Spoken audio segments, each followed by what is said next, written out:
Jonathan here.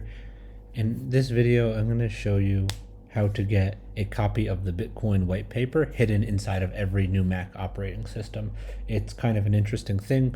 What you're going to do is you're going to open up Finder, and then you need to open the dialog. Once you're in Finder, you have to open the dialog box that lets you navigate to a directory.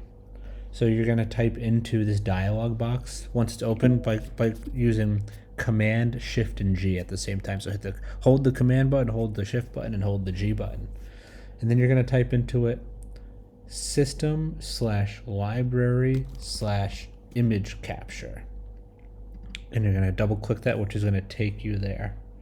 From there, you're going to click on not support. You're going to click on devices. And then you see virtual scanner.app. You're going to right click it, show package contents, and then contents, and then resources, and then see this document here, simple doc, created February 9th, 2020 with the rest of these docs. There's your free copy of the Bitcoin white paper hidden inside every single Mac running the latest operating system. So hit the like button, hit the subscribe button, and thanks for watching if you enjoyed this little tutorial.